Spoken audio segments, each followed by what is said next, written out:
আসসালামু আলাইকুম। যারা জেলপিট অ্যাকাউন্ট খুলতে চাচ্ছেন তারা খুব সহজেই নিজেরাই জেলপিট অ্যাকাউন্ট তৈরি করতে পারবেন। আগামী 20 আগস্ট সকাল 11টা থেকে জেলপিট অ্যাকাউন্ট খোলা শুরু হবে। মোবাইল অথবা কম্পিউটার দুটো থেকেই সহজেই অ্যাকাউন্ট তৈরি করতে পারবেন, তবে কম্পিউটার থেকে করলে কাজটা আরও সহজ হবে। আর কথা না বাড়িয়ে চলুন দেখে নেওয়া যাক কিভাবে খুব সহজে জেলপিট অ্যাকাউন্ট তৈরি করবেন। জেএলপিটি এর ওয়েবসাইটে অ্যাকাউন্ট করার জন্য আপনাকে ব্রাউজার থেকে www.juaabjelpt-bd.org ওয়েবসাইটে প্রবেশ করতে হবে।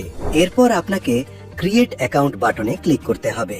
ক্রিয়েট অ্যাকাউন্ট বাটনে ক্লিক করার পর আপনার নাম, ইমেল অ্যাড্রেস, ফোন নম্বর এবং পাসওয়ার্ড দিয়ে ক্রিয়েট অ্যাকাউন্ট অপশনে ক্লিক করতে হবে।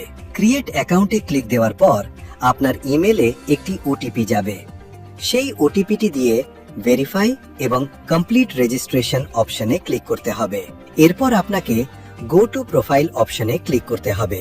এবার আপনার স্ক্রিনে একটা দিক নির্দেশিকা দেখাবে, যেখানে উল্লেখ থাকবে যে একজন প্রার্থী সর্বোচ্চ একটি অ্যাকাউন্ট তৈরি করতে পারবেন।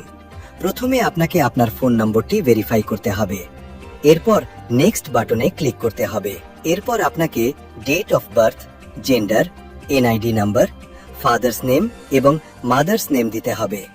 এরপর নেক্সট বাটনে ক্লিক করতে হবে। এই ধাপে আপনাকে ডকুমেন্ট সাবমিট করতে হবে। এখানে আপনি আপনার এনআইডি কার্ড, আপনার ছবি এবং সিগনেচার আপলোড করবেন। প্রত্যেকটি ডকুমেন্টস জেপিজি আকারে আপলোড করতে হবে এবং 1 মেগাবাইটের নিচে। ডকুমেন্ট আপলোড করার জন্য প্রত্যেকটি অপশনে আপলোড অ্যান্ড ক্রপ অপশনে ক্লিক দিতে হবে। তারপর আপনার ডকুমেন্টটি সিলেক্ট করার পর এখান থেকে সাইজ অ্যাডজাস্ট করে অ্যাপ্লাই অ্যান্ড ক্রপ বাটনে ক্লিক করবেন। এরপর আপনাকে নেক্সট বাটনে ক্লিক করতে হবে। এখানে আপনাকে অ্যাড্রেস ফিল আপ করতে হবে। অ্যাড্রেস ফিল আপ করার পর নেক্সট বাটনে ক্লিক করতে হবে। এখানে আপনি যে ইনস্টিটিউট থেকে জাপানিজ ভাষা শিখেছেন সেই নামটি দিতে হবে এবং কেন আপনি পরীক্ষাটি দিতে চাচ্ছেন আপনার বর্তমান পেশা সহ যাবতীয় বিষয় অপশন থেকে সিলেক্ট করে নেক্সট অপশনে ক্লিক করবেন। এই ধাপে আপনাকে আপনার কমিউনিকেশন বা জাপানি ভাষার ব্যবহারের মাধ্যমগুলো সিলেক্ট করতে হবে। প্রথমে মিডিয়া ফর জাপানিজ কন্ট্যাক্ট সেকশনে আপনি জাপানি ভাষা চর্চার জন্য যেসব মাধ্যম ব্যবহার করেন, যেমন টিভি নিউজ, ড্রামা, অ্যানিমেশন, বই বা ওয়েবসাইট, সেগুলো সিলেক্ট করবেন। এর পরের সেকশনে আপনি টিচার, ফ্রেন্ডস, ফ্যামিলি বা কলিগদের সাথে জাপানি ভাষায় কিভাবে যোগাযোগ করেন, স্পিকিং, লিসেনিং, রিডিং, রাইটিং তা সিলেক্ট করে দেবেন। সবকিছু সঠিকভাবে সিলেক্ট করার পর নিচে থাকা নেক্সট বাটনে ক্লিক করবেন। এই ধাপে জেএলপিটি হিস্ট্রি সেকশনে আপনার আগের দেওয়া জেএলপিটি পরীক্ষার তথ্যগুলো দিতে হবে। আগে পরীক্ষা দিয়ে থাকলে N1 থেকে N5 লেভেলের জন্য আপনি কতবার চেষ্টা করেছেন, নাম্বার অফ অ্যাটেম্পটস তা সিলেক্ট করবেন এবং আপনার সর্বশেষ পরীক্ষার রেজাল্ট পাস নাকি ফেল ছিল তা সিলেক্ট করে দেবেন।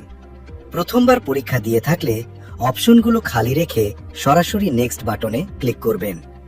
এরপর আপনি আপনার যাবতীয় তথ্য সঠিক আছে কিনা তা দেখে নেবেন। তারপর আপনি নিচের বক্স দুটিতে টিক মার্ক দিয়ে কনফার্ম এবং সেভে ক্লিক করবেন। এখানে আপনাকে একটি ওয়ার্নিং দেখাচ্ছে, সাবমিট করার পর আপনি আর এডিট করতে পারবেন না। সাবমিট করার পর যদি এডিট করতে চান তাহলে এডিট রিকোয়েস্ট পাঠাতে হবে।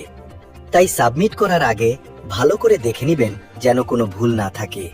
সবকিছু ইনফরমেশন ঠিক থাকলে ইয়েস সাবমিট পার্মানেন্টলি অপশনে ক্লিক করবেন। এখানে আপনাকে একটি জেএলপিটি কোড দেখাচ্ছে। এই কোডটি আপনার ড্যাশবোর্ডেও দেখতে পাবেন। পরবর্তীতে ওয়েবসাইটে জেএলপিটি পরীক্ষার রেজিস্ট্রেশনের জন্য হোম পেজ ক্লিক করতে হবে। স্ক্রিনে রেজিস্ট্রেশনের কাউন্টডাউন শেষ হলে কনফার্ম রেজিস্ট্রেশন অপশনে ক্লিক করতে হবে। এই ধাপে একটি দিক নির্দেশিকা দেখাবে। নিচের অ্যাপ্লাই ফর জেএলপিটি বাটনে ক্লিক করতে হবে। অতঃপর আপনার ড্যাশবোর্ডে দেওয়া নির্ধারিত জেএলপিটি কোড, আপনার অ্যাকাউন্টে রেজিস্টার্ড করা ইমেল এবং আপনার প্রফিসিয়েন্সি লেভেল সিলেক্ট করতে হবে। নিচের অপশন থেকে টিক মার্ক সিলেক্ট করে কনফার্ম রেজিস্ট্রেশন বাটনে ক্লিক করতে হবে। এই ধাপে আপনাকে সরাসরি বিকাশ পেমেন্ট অপশন দেখাবে।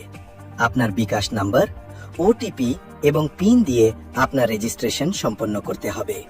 ধন্যবাদ।